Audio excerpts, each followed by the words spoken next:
Okay, welcome everyone. The 13th ECS and Cloud Feedback Symposium, going strong. We've got some great talks for you today.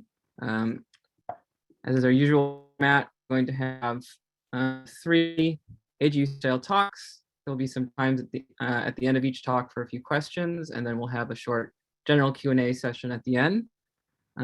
You're all muted or should be muted right now, but if you have some questions, please type them into the chat, or you can raise your hand and we will come to you during the Q&A sessions. If you are interested in giving a talk in the future, please reach out to anyone on the executive committee. You can find our contact information and also lots of information about past talks and how to sign up for the mailing list at our website here. So with that, we're going to move on to our first speaker today, who's Hansi Singh. Let me unshare my screen here. Take over. Oh, hello. I thought I was the second speaker, but that's okay. I can. Yeah, no worries. Okay. Yeah, because I was listed second, so I was just like, oh, I must be second. Okay. So let me share my screen. Thank you. Okay. So here we go. Okay. Hello. Thank you for having me here. So today I'm going to be talking about climate sensitivity and how it's sensitive to changes in ocean heat transport.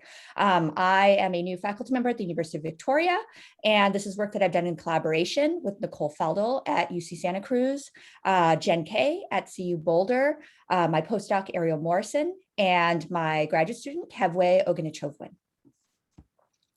Okay, so I'm going to begin by making an observation about what happens when we force Earth system models with CO2.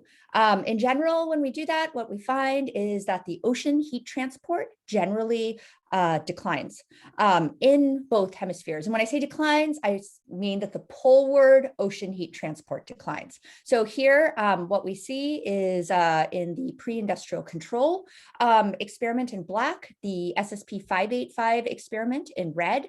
And what we see is that there is a decline in the poleward component of the ocean heat transport in both hemispheres. And this is the change in ocean heat transport. I think this is in something like 20 CMIP 6 models.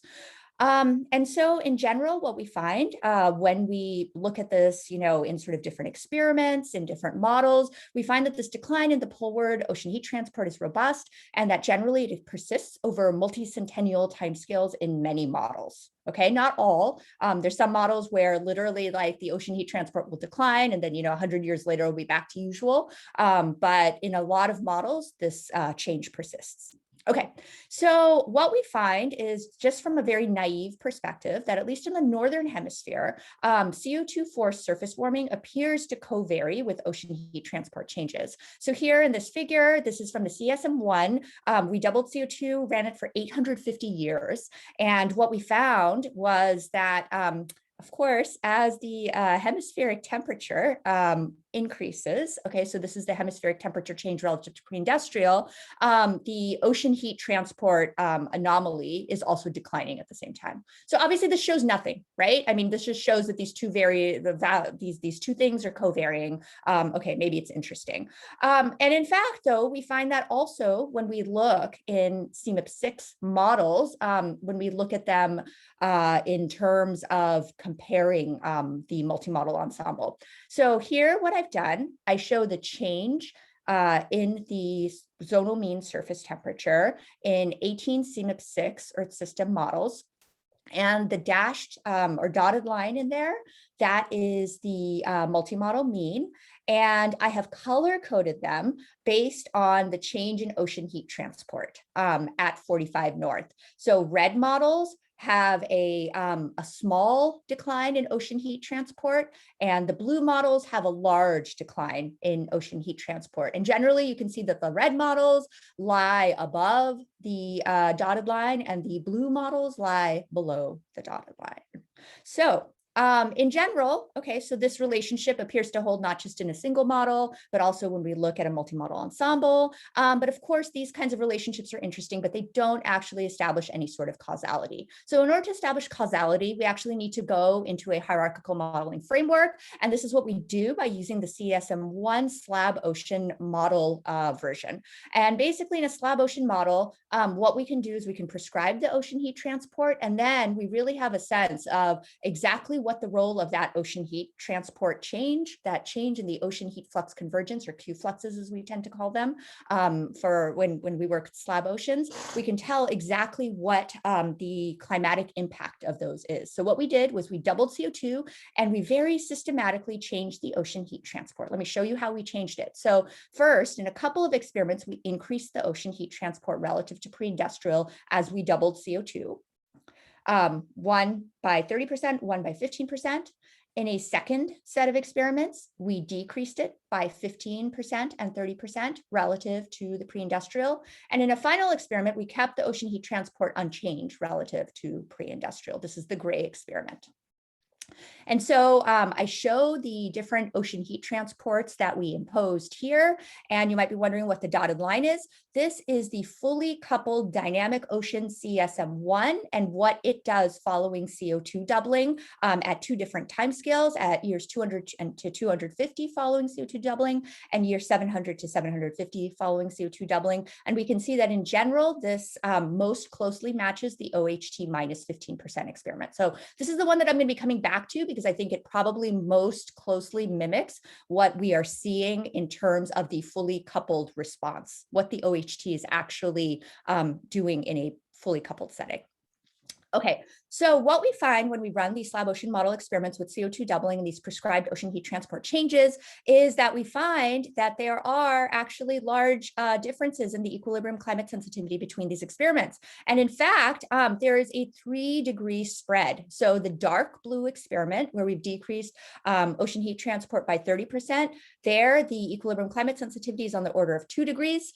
And in the red experiment where we've increased ocean heat transport by 30%, we actually have a equilibrium climate sensitivity of 5 degrees. So there is a huge sensitivity to changes in ocean heat transport. I show these maps here just because it's always nice to see maps, and this shows the temperature change in the different experiments. And so the most important thing to note is that, of course, the experiment that most closely mimics the real world, the OHT minus 15% experiment, at least for the CSM1, in here we see that decreasing ocean heat transport by 15% decreases the equilibrium climate sensitivity by about 1 degree. So now we would like to understand why this is the case. And so in order to do this, first, we look at how the energy transports are changing. So in this top figure here, I have the prescribed ocean heat transport where I've subtracted out the pre-industrial ocean heat transport just that so you can see the anomaly.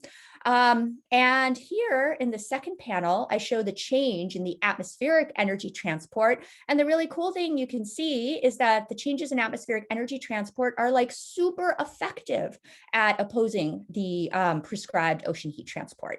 And finally, at the end, I show the total energy transport here. And so we see that because of this opposition, this compensation that's going on, the change in the total energy transport is small. Now, of course, this change in the total energy transport, you could be like, oh yeah, well, maybe that's actually the thing that is causing the change or the differences in temperature between experiments. So we can actually be very specific about this. We can use a framework that has been developed by Gerard Rowe and Nicole Feldel regarding how we can attribute surface temperature changes to feedbacks, changes in energy transports, and the forcing. So just really quick, just to go through the derivation, we can talk about the that at equilibrium, the top of atmosphere energy balance looks like so, where we have the forcing, the radiative feedbacks, or top of atmosphere impacts of the radiative feedbacks. We have the impacts of changes in the atmospheric energy transport convergence and changes in the ocean heat transport convergence.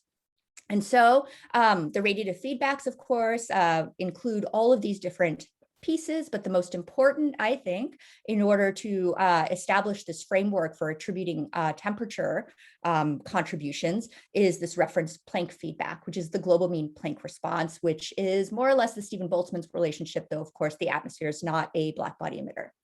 And then finally, based on this, we can then decompose the surface warming into contributions from each of the radiative feedbacks, the forcing, the change in the atmospheric energy transport convergence, and the change in the ocean heat transport convergence. So let me show these different contributions. So at the top here, I show the change in temperature just due to the radiative feedbacks. And this is all of the radiative feedbacks together.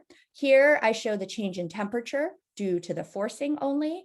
And at the bottom, I show the change in temperature due to the total energy transport change. And remember, this is the spatial pattern that we are trying to explain. And so you can see that most of the explanatory power is really within the feedbacks. So the changes in the total energy transport, as we noted earlier, are small because of atmospheric energy transport compensation. And so because of that, most of the change in temperature is explained by the differences in the radiative feedbacks between experiments. So let me show you the radiative feedbacks now. So here on the left, I show the lapse rate, water vapor, cloud, and surface albedo feedbacks.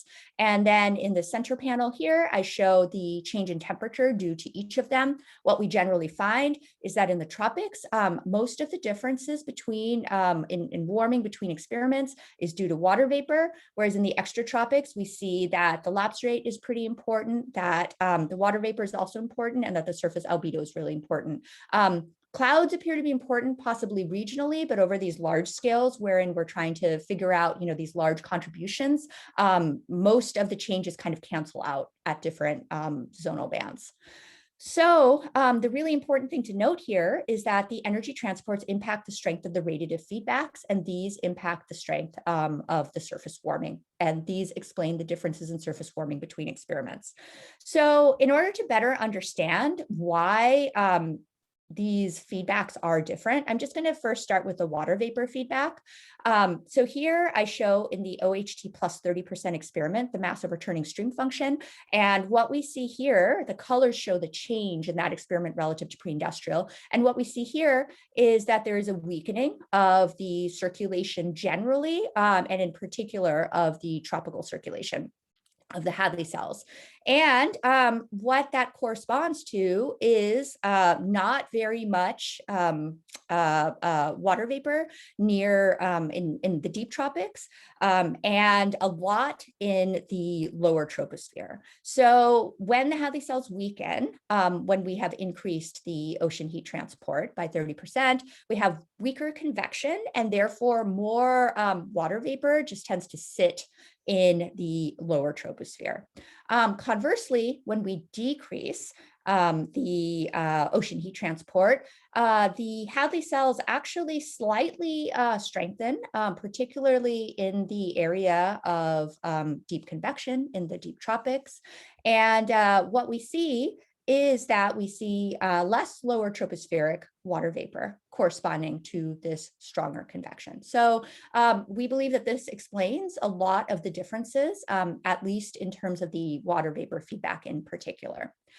And then, of course, these changes also relate to the lapse rate feedback. So once again, here I remind you about the change in the meridional mass over turning stream function for the atmosphere here within the OHT plus 30 experiments. Here I show the moist potential temperature. Here I show the normalized atmospheric temperature change. And what we see once again is that most of the warming and the moistening occurs in the lower troposphere, and not much occurs relatively in the upper troposphere. And hence, you can imagine that the lapse rate feedback in this case would be less negative and or more positive.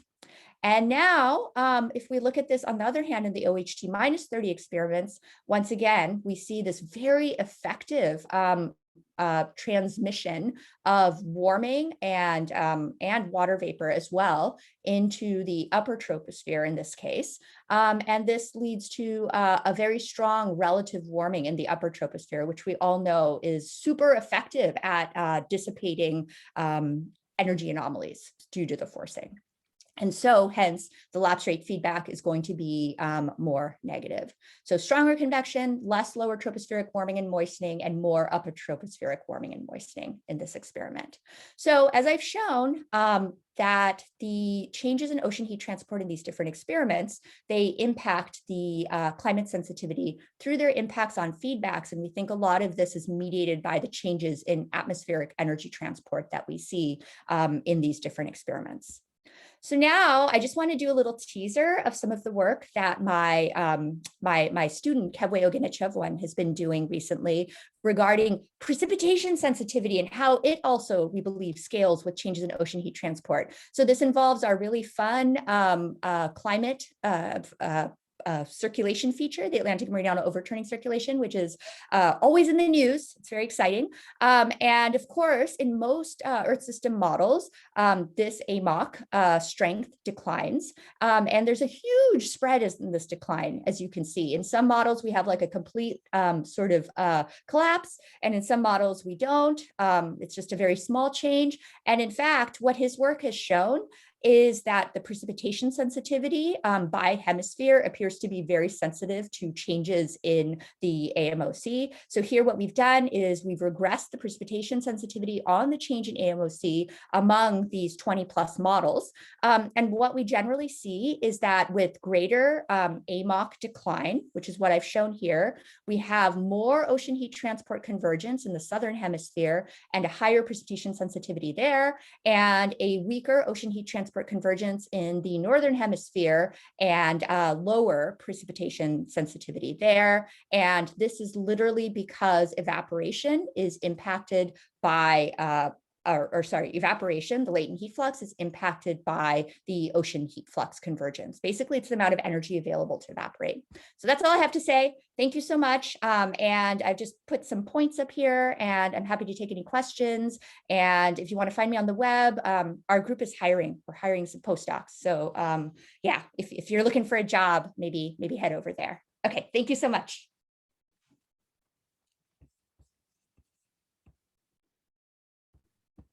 Thank you so much, Hansi. That was excellent. Nick, do you want to do questions? Yeah, sorry, I forgot to unmute myself. Okay. Yeah, so we have a question, I guess, from Gavin Schmidt in the chat, asking or noting that there's a big correlation between AMOC decline and ECS. Yeah, so is this the Lin paper, Lin et al. 2019? Maybe Gavin, do you want to unmute yourself? No, it was just an observation that the ones with the biggest decline in your figure were CSM2 various versions, and the ones with the smallest were the Russian versions, INM things, and the gradient between ECS between those things goes from 1.8 to 5.6. So it was just an observation. Yeah, that is interesting.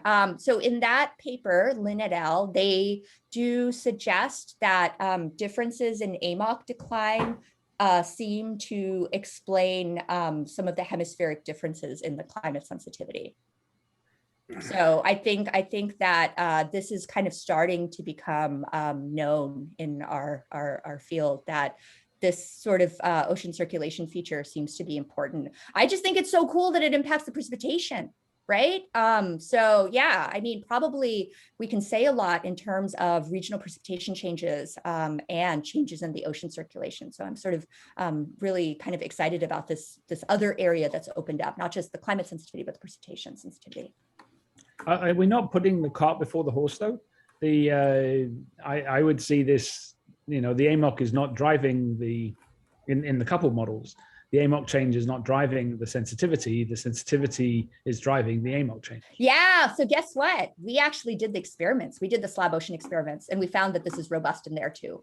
So we essentially changed the cross-equatorial ocean heat transport, and we found the exact same thing, that there are these large differences in the precipitation sensitivity. So yes, I absolutely. So that part, I agree. Yes, so I think that is strong. But in the why is the AMOC changing in the high ECS runs? It's because they have a high ECS, and the changes in the stratification and the temperature in the ocean are changing greatly, and the circulation is responding. Yes. And so I think this is probably related to some of the work that, like, say, Yemi Garuba has been doing regarding active and passive ocean responses. I think that in particular for the Atlantic response, they say that it's active. Actually, I shouldn't say they, because I'm on some of these papers. We think that it's active.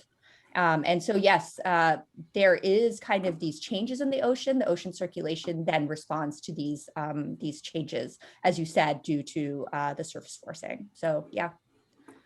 All right. Yeah. Yeah. Great. Thanks, Hansi. I think we're going to have to move on to the next speaker. There's a lot of great questions in the chat, though. So Okay, please I'll check answer that them on the out. chat. Okay, Yeah. thank you so much. Okay, We thanks. could also stick around a few minutes after the last talk if people want to have, for 5 or 10 minutes. Right. Okay, thank you again, Hansi, for a great talk. Our next speaker is Nadir Jeevanjee, who will be discussing long-wave clear sky feedback. I think a continuation of some of the discussion that we've had earlier. And so, Nadir, are you there? I'm here. Let me share my screen here.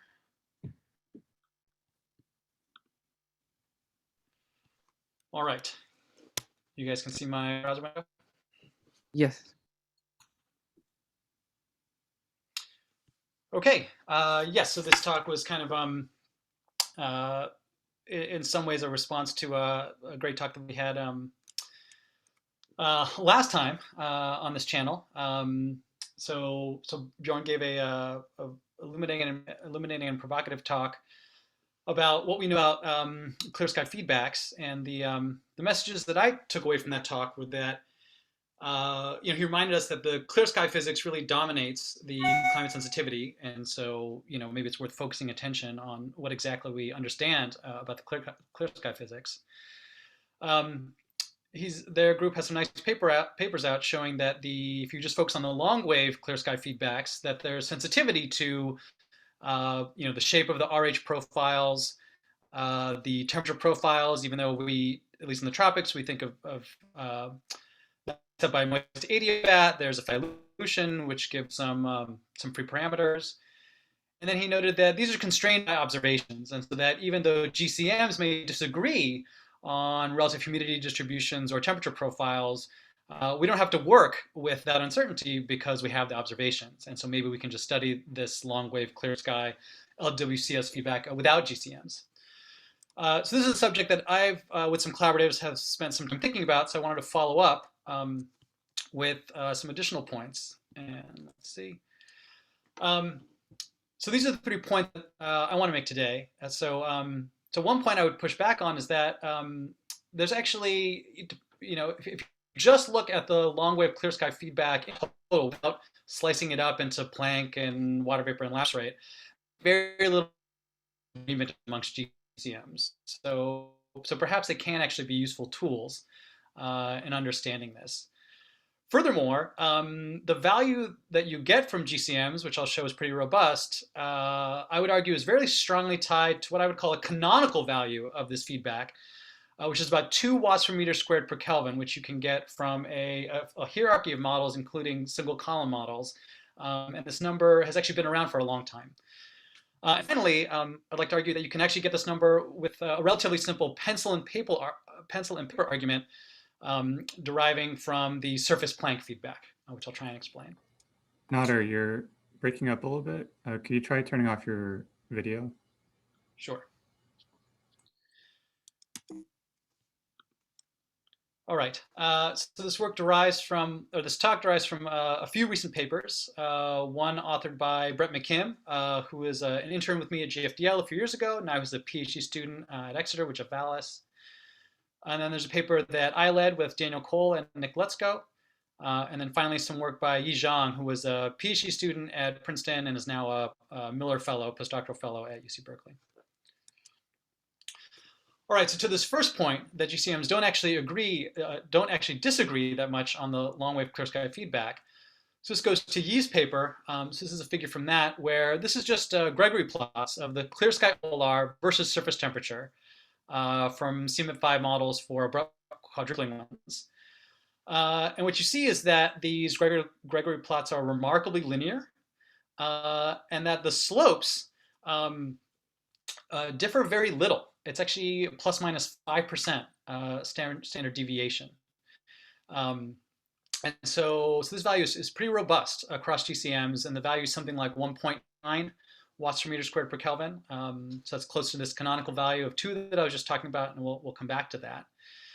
And so from this plot, one gets the sense that that this is pretty robust across GCMs. And again, this is long wave clear sky only.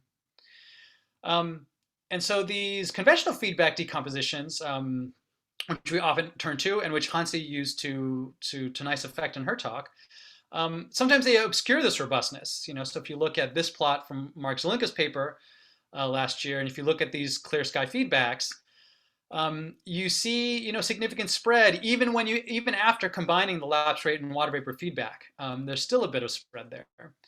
And a similar assessment was made in this Sherwood et al. Review from last year. And here they sum the water vapor and lapse rate feedbacks, and you see a bit of spread, just resulting from different methodologies or different model ensembles. And so, we can talk more maybe in the discussion about, where the spread seems to come from. But, the fact that these calculations are complicated, you've got radiative kernels and feedback decompositions and different ways of doing that. Some of that complexity maybe obscures the simplicity of what the GCMs are actually doing. So that's kind of point one. So then one can ask, all right, so what these GCMs are doing, where does this come from?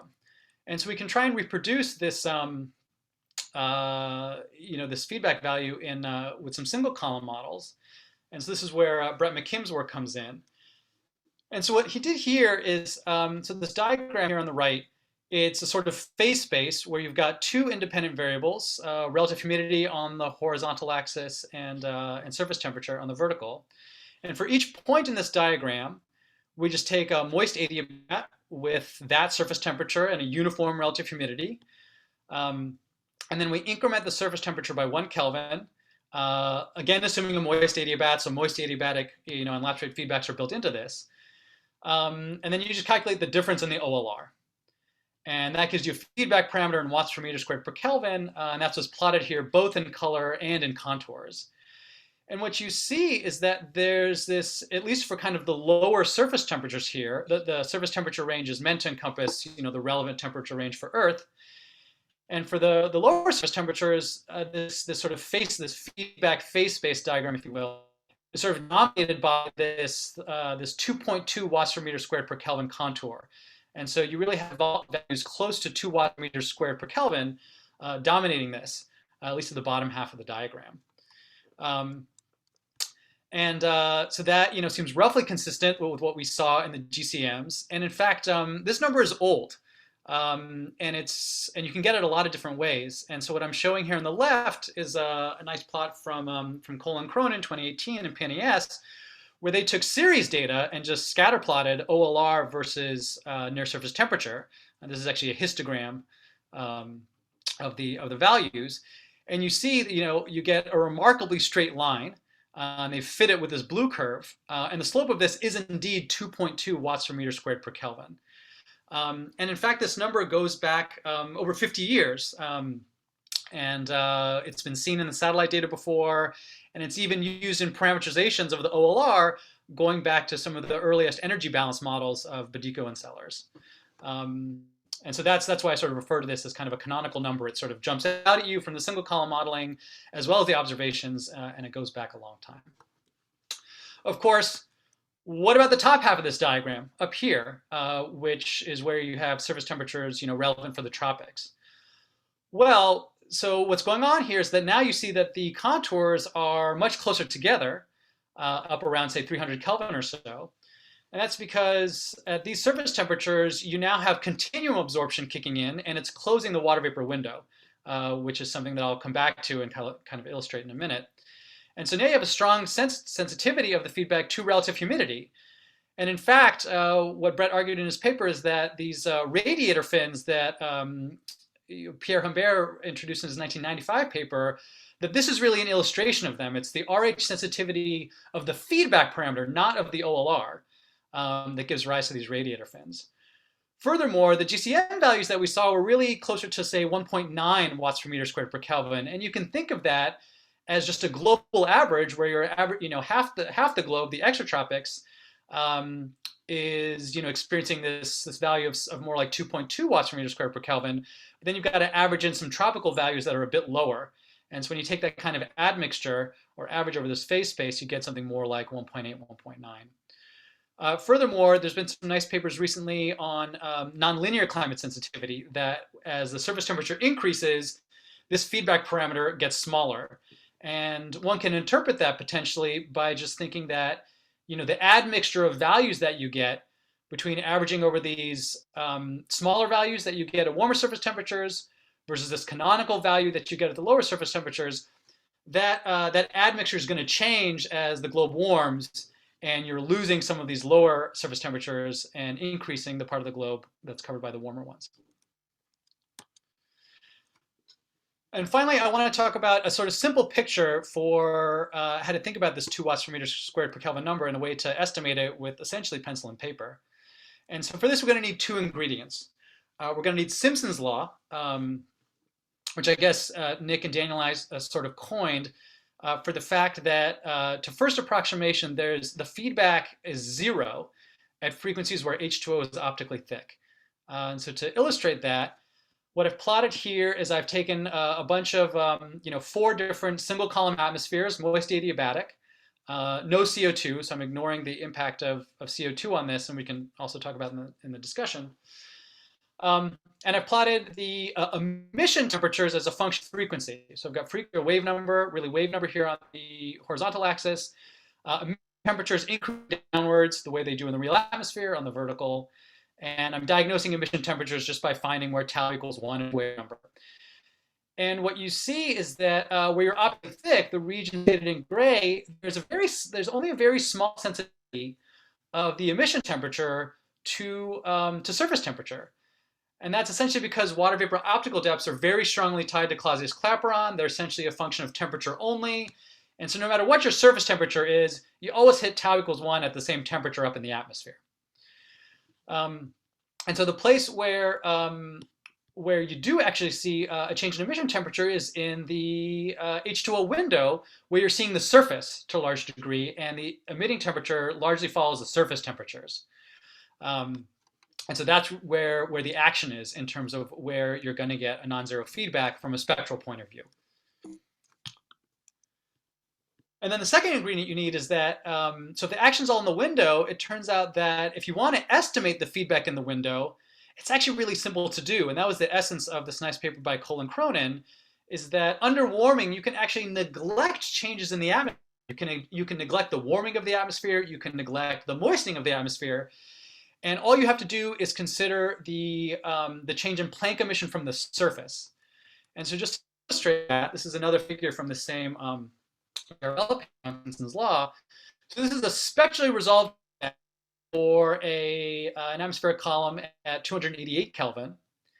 So this is a similar calculation to one Brett did, but now I'm just spectrally resolving the feedback. So I've got spectrally resolved feedback on the vertical, number on the the curve just gives the total feedback, the change in spectrally resolved OLR, and you see that it's close to 0 outside of the window, and it's only significant in the window region.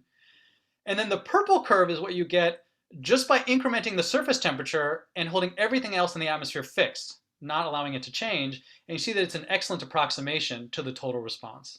Again, here ignoring the effects of CO2, which at these temperatures give a sort of 10 or 20% effect. And so the upshot of all this is that this surface feedback is very easy to think about. And so you can model this very, very simply by saying, well, the total change in OLR with surface temperature is, according to this Cole and Cronin argument, just the change in Planck emission integrated over the water vapor window. So I've got here some typical values for the limits of the water vapor window. Here's my derivative of the Planck function. I'm integrating it over frequency. And this is something, the integrand is something you can write down analytically. And then you can perform the integral, in a few lines of Python. And so this is essentially a pencil and paper calculation, and indeed it gives 2 watts per meter squared per Kelvin consistent with the single column results and more or less the GCMs. Okay, so just to summarize, so the GCMs don't really disagree on the magnitude of the long wave clear sky feedback. You can get this from single column models, which sort of show you that this is sort of a canonical value modulo what happens in the tropics where the continuum starts to close the water vapor window. And that this canonical value you can actually get, more or less with pencil and paper. So I'll conclude there, and I'm happy to take questions. Awesome. Thanks. Great talk as always, Nadir. Should maybe mention that our next speaker, William Ingram, has also been really important in writing an early paper on this work. So there's a question in the chat from Chris asking, is the spectrally resolved feedback in the window also ignoring ozone? Yes, it is. Yep. I haven't quantified that. Ozone's a very strong absorber, so you will get, but the band over which it absorbs is fairly narrow. But it would be good to get a number for how small or how big of an effect that is. Great, thanks. While we wait for more questions, I wanted to mention that Xia Li is also one of the organizers of this symposium, and she does a ton of the legwork behind the scenes, and but she doesn't host it, and she's doing great work on Arctic clouds. So I don't know, Xia, are you here? Do you want to say hi to everyone?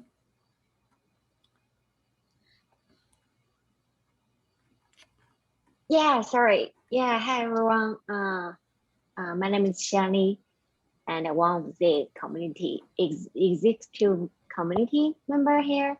And you might observe that I send a lot of emails to you guys about the Zoom information or the topics for each event. Yeah.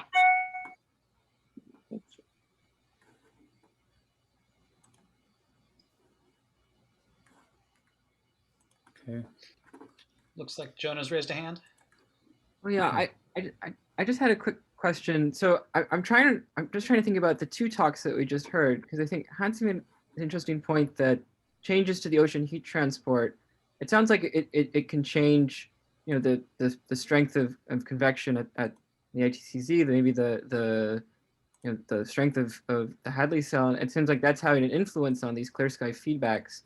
It would suggest that maybe, there might be things that determine a GCM's clear sky feedback besides just as a sort of analysis one can do in a column on its own. I'm curious. Yeah, that's right, Bjorn. So I was wondering, is there a way to reconcile these two talks? One in which we're thinking about just there's a very clear value for what the long wave clear sky feedback should be, and the other in which there's actually can be variation in what the clear sky feedback should be based on how strong the ocean heat transport is. Yeah, it's a great question, and I was thinking about that too as I looked at Hansi's plots. I think that, so one thing that we looked at in Yi's paper, so this top plot here, one thing we found is that so models certainly differ in their distributions of relative humidity and how those distributions change. But one thing we found is that if you plot the histogram of relative humidity for a given model, that it's remarkably invariant with respect to climate change for that model. So models may have different relative humidity histograms, but don't like to change it under global warming. We argue that has an impact on the feedbacks because you're not really changing the percentage of really moist versus really dry columns. I think in Hansi's plots, you're showing absolute humidity changes, and so it's a little bit harder to get a gauge on what's happening with the relative humidity. One thing I was wondering about Hansi's talk is also how the story would change if you use the relative humidity feedbacks rather than the specific humidity feedbacks, because the water vapor feedback looks very different, as does the lapse rate feedback. In that case. Actually, we did that, and it did not change the story. So is it then the? So basically, when you increase the poleward ocean heat transport, you increase the relative humidity, and when you decrease it, you decrease the relative humidity. And I'm not talking about the area right in the very deepest tropics, but that's what we found. I see. Yep. Yeah, and so maybe maybe Hansi, some of your simulations, break this invariance of the relative humidity histograms that we found in these coupled runs, which might be interesting to think about. But maybe that's one way to reconcile things.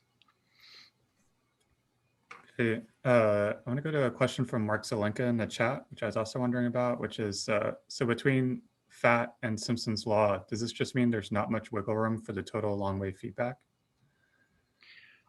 That is the way.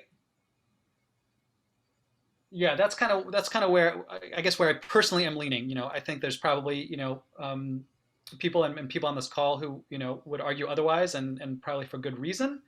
But yes, something I have been wondering how, given the robustness of what I'm trying to argue for here, plus the robustness of FAT, and I think Bjorn is thinking along similar lines, and he talked about this, in the last section. To what degree can you combine these things that are really robust across climate models, to get an estimate of, at least the long wave, sensitivity, that that is in agreement, with GCMs and at least their multimodal mean. Great. Okay, thanks. I think we should move on to our last speaker. Thanks, everybody.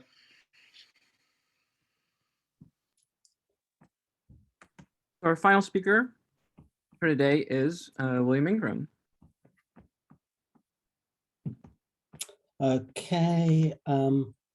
Oops. No, that's not what I want you to see. No. Sorry, it was here just now, wasn't it? You.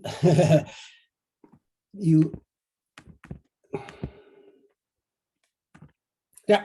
Sorry about that. No worries. I guess that proves the disadvantage of doing a final check. We brought it up then, but it was too tired to come up again 3/4 of an hour later. Okay. Well, thanks for being here to everyone.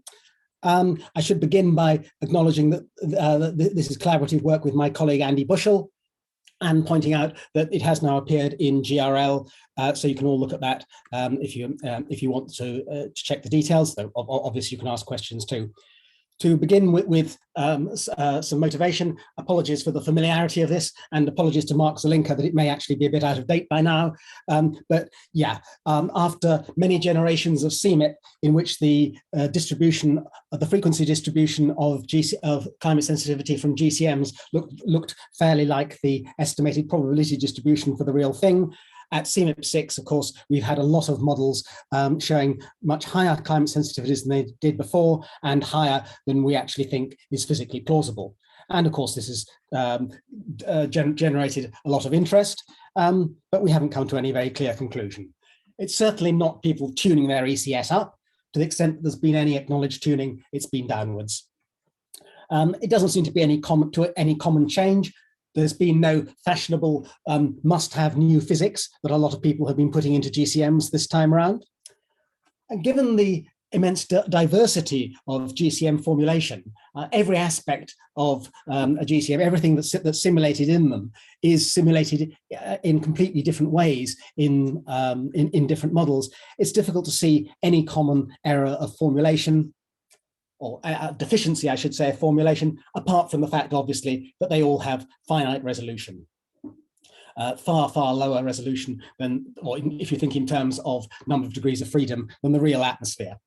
And this starts looking really rather relevant when you remember that the range of GCM results is mostly due to variations in cloud feedbacks, and cloud processes generally occur on scales much smaller than GCMs resolve. In particular, we in the Hadley Centre, our model, the Hadley Centre model, the UK model, is very much one of the ones that's developed an embarrassingly high sensitivity in the CMIP 6. My colleague Tim Andrews recently led a paper where he looked at the impact of climate sensitivity of changing horizontal resolution and found that it was actually quite small. But we haven't looked at the impact of the change in vertical resolution, which we've more than doubled from L38 to L85 between CMIP5 and CMIP6. Alejandro Boda Salcedo did look at a lot of physics changes and found much of the increase in climate sensitivity that we saw between CMIP5 and CMIP6 could be attributed to two of those. But for technical reasons, he couldn't conveniently look at the difference in vertical resolution and started with L85. Looking around more generally, nobody else seems to have published anything looking at the effect of vertical resolution on climate sensitivity in any mainstream CMIP style GCM. So looking just descriptively at what happens to exist in these two ensembles, the top plot here shows climate sensitivity as a function of number of levels for CMIP5 in blue and CMIP6 in orange, and the bottom does the same for a sort of estimate of the dimensionality in the horizontal. Of course, that's obviously less clear-cut. You can see in both cases, both have tended to increase from CMIP5 to CMIP6. The orange points are to the right and above the blue points, and the average, the big circled one, has moved. There's more of a sign in the top one for vertical resolution that the two are correlated, they're increasing together. There are still many cases where they're not. One has increased without the other.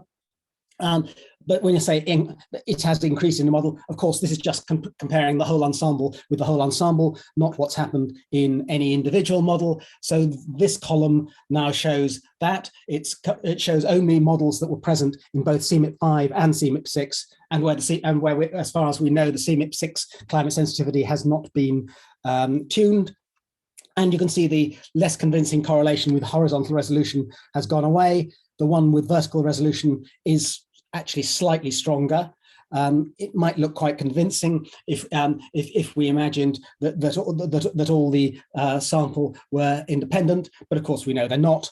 But it's certainly suggestive that the general increase in climate sensitivity from CMIP5 to 6 was at least partly driven by an increase in vertical resolution. And I think, although I must confess I haven't checked the numbers, the increase in vertical resolution this time around has been more than between previous rounds of CMIP. So given that we also had a bit of an increase in climate sensitivity that we hadn't accounted for, and that looks as if it was associated with our increasing in climate in vertical resolution, it seemed well worthwhile checking the effects for real in our model.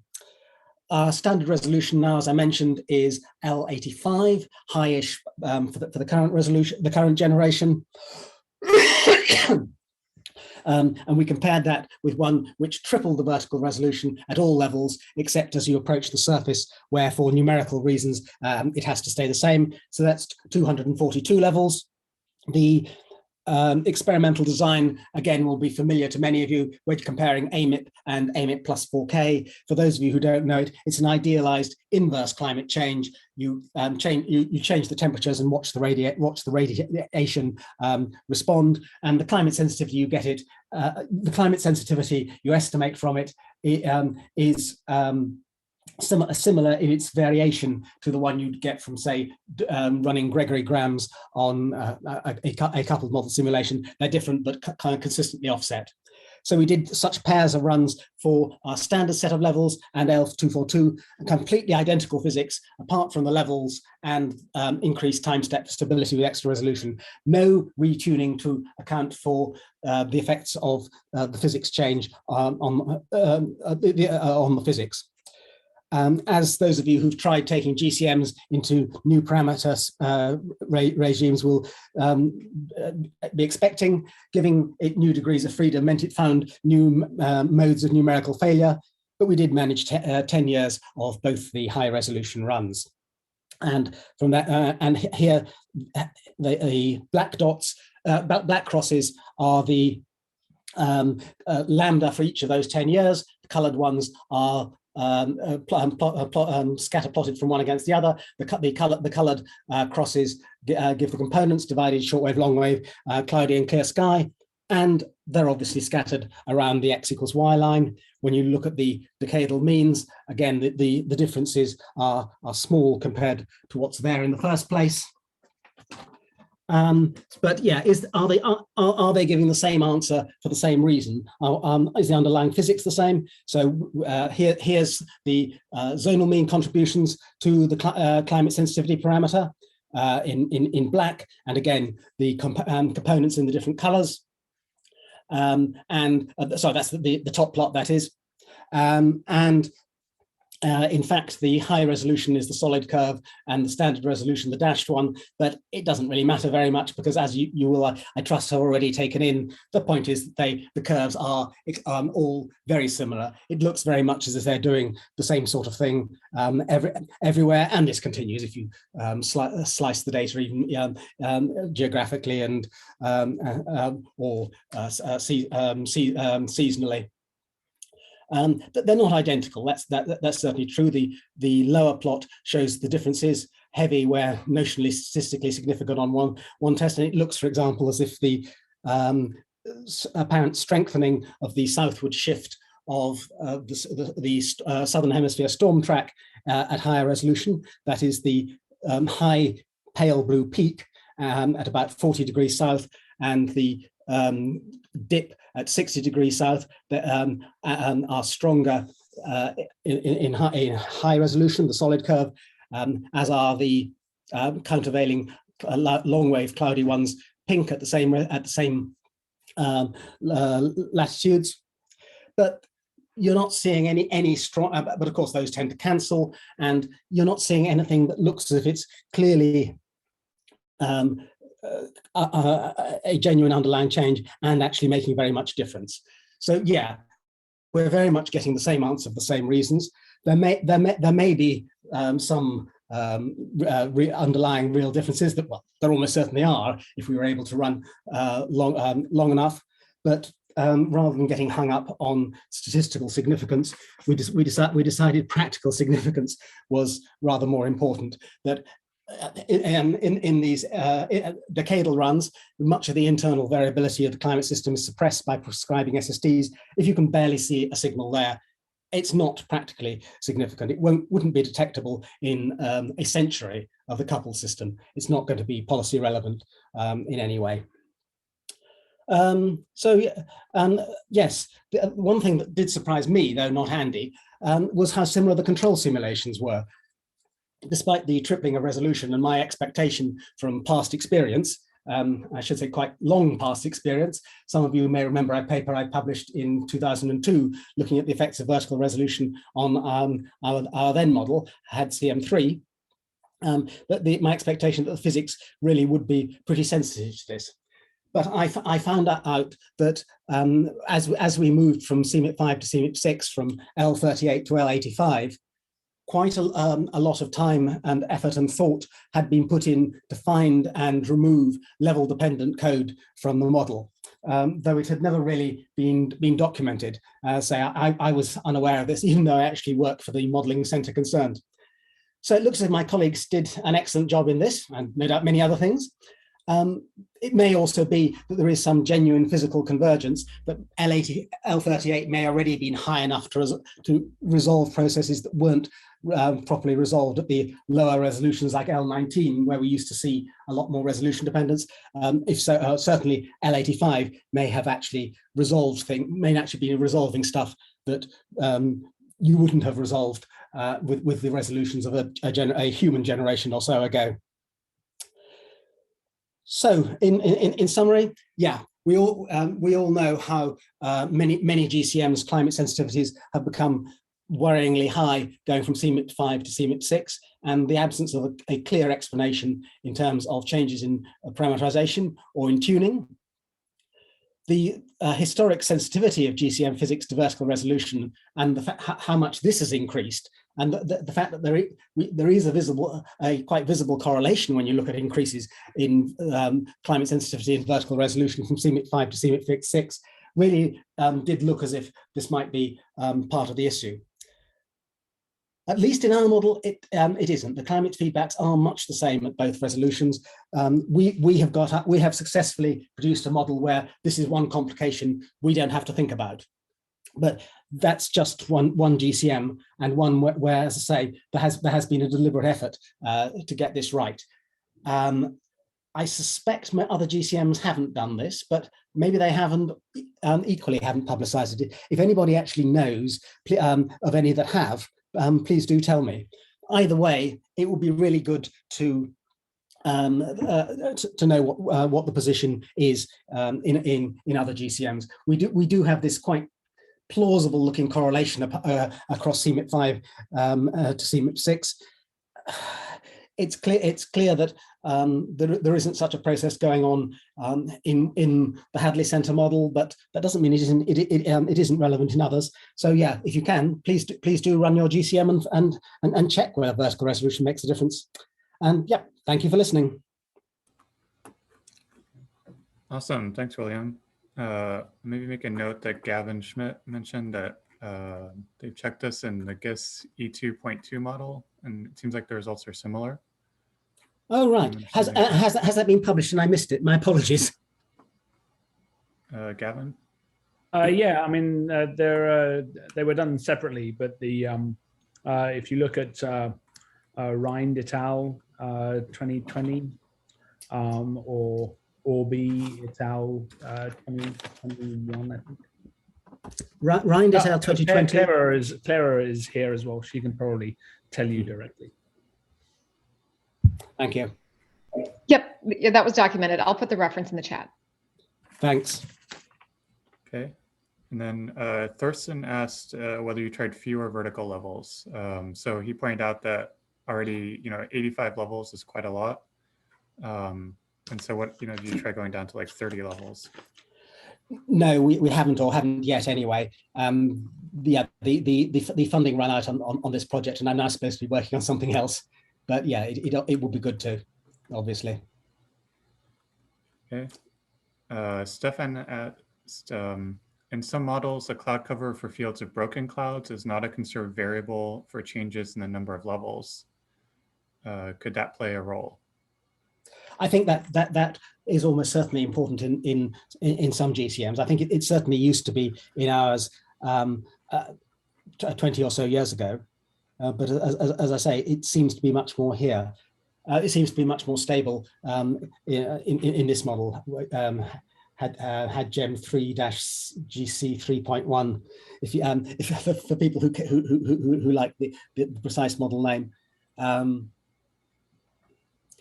yeah, we seem to have nailed it here. Okay, and then Andreas said you mentioned a paper which suggested that there were changes in sensitivity for low vertical resolution. And could you give the reference, or do you know the paper that you had in mind? I think it was so much taken for granted 20 or 30 years ago that there are a lot of papers that will mention it in passing. I think I remember. I think was it the NCAR model at CMIP 5 version, or maybe it was CMIP 3. I think they actually explained that they were using a lower vertical resolution than they'd planned, because the physics just didn't work, and they couldn't work out why not when they increased the resolution to what they'd wanted. There's my paper in 2002, Ingram 2002, which looked at a range of vertical resolutions from 11 to 100 in HAD-CM3, our then climate model. Okay, great. So we're almost at the hour, and so I think it'd be great to open up for some general discussion on the talks. And before that, I want to thank our 3 speakers for a really awesome set of talks, as always. And again, please get in touch if you have some work that you want to present. And then just to start the discussion, I want to throw it over to Bjorn, who said he had a question for William about an earlier talk.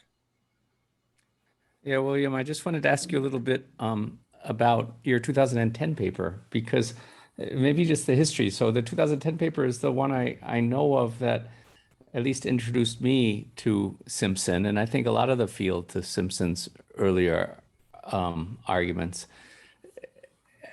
Could you say a little bit about how that happened and summarize that? Because I think that paper maybe isn't that appreciated. And I mean, Nadir just had a brilliant talk showing how far that can take you, because once you understand Simpson, you get a you get an equation for the clear sky feedback essentially. So since you're here and Nadir is here, I wouldn't mind if you would just chime in for a few minutes about your 2010 paper. And yes, 2010 is the very simple, isn't it? Yeah, I posted it in the chat if people want to look, but yeah, exactly. Oh, sorry, the chat's come up now. I can't see that. I couldn't see the chat. Don't worry about it, but you're right. When I was sharing screen, of course. No, that's right. But it's your QJ paper, the simple one. Yeah, well, I called it a very simple model because it just seemed blindingly simple once I'd stumbled on it and understood how it worked out. That if emission to space is dominated by emission by water vapor, as it is in some parts of the spectrum, at least in clear sky conditions, and if relative humidity is pretty well constrained by the general circulation, which it is, as Nadir, I think, said earlier, the constraints aren't perfectly represented in any GCM, but they're consistent between changed climates. So you get the same histogram as climate changes, and you therefore you always get the same, the correct same, or at least the same, what we think is probably correct, near null change in relative humidity, in the relative humidity distribution, as Held and Soden, I think, have pointed out a long time ago. It doesn't matter what the RH is, you still get the right delta RH. And yeah, so if you're not having, the OLR at those wavelengths is determined by the RH. That doesn't change because the circulation constraints that set it aren't changing. The basic pattern of the circulation is robust. We still have storm tracks, Hadley cell, and so forth. They stretch a little, but the physics that sets the RH distribution doesn't change very much. So yeah, you can't get any change in the radiation to space from the water vapor dominated regions of the spectrum, as Simpson had discovered, but perhaps not fully thought through. Whereas, of course, in the atmospheric window, it's the surface radiating to space. Yeah, so Nadir carried that so brilliantly through full circle, so that we get, and this idea of the masking that Simpson has, where you basically mask the rotational and the vibrational parts of the water vapor. So that gives us the water vapor feedback. And then Cronin has this very nice paper in QJ right now too, where he's showing that if you think in spectral space, then the masking idea also helps you understand the Planck feedback, which isn't normally the number that we would expect. And so it's really due to the masking of the CO2 line. And so, yeah, I just thought that was really nice to have you in the talk right now, and then having Nadir and seeing this whole full circle and sort of, in a way, maybe closing the chapter on some of these topics. So that's pretty neat. So thanks also, Nadir. That was great. Thank you.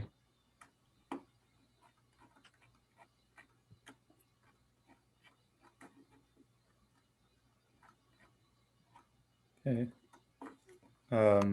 Just reading through the chat, maybe one point which Gavin made, may be interesting to get Bill's response to this, is that there are a lot of benefits to increasing vertical resolution. For example, in terms of simulating the QBO, getting the stratosphere right, et cetera.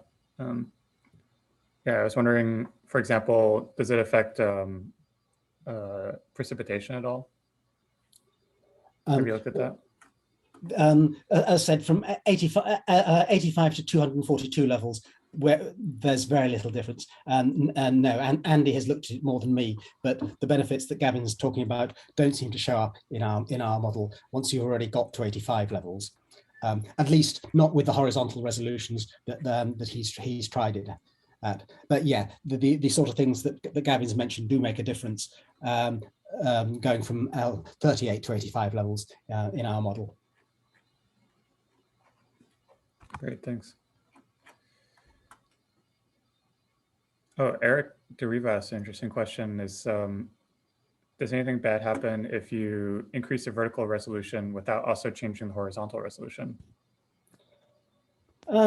Nothing too much, no. I guess if you went too far from the parts of parameter space that the model was designed for, things would go rather weird, but so far so good.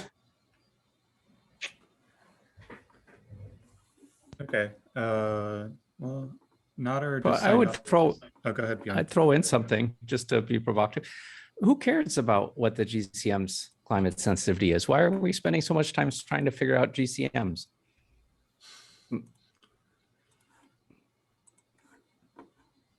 So, William, okay, so what? Yeah, sorry, that is Sensitivity, just, that's but just does me, that get us sorry. any closer to understanding the real answer, and how? Well, one answer from my institution, the Hadley Centre, is that we produce an awful lot of climate change scenarios for practical use for people who are thinking about building seawalls and all sorts of other things up and down the country and internationally. And these are based on the output from our GCM.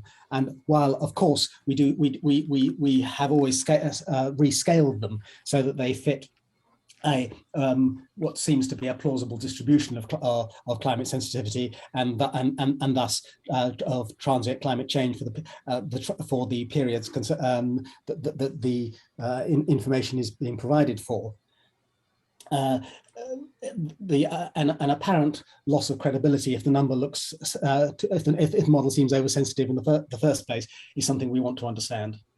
But yes, I do quite obviously agree that ultimately we want to understand the real system rather than GCMs. But of course, we can do so much more with GCMs. We can actually do experiments with them. We can look at what's going on in them and in a much more causal way than in the real world, where we can just say, oh, look, there's been an ENSO this year, and this seems to have happened in response.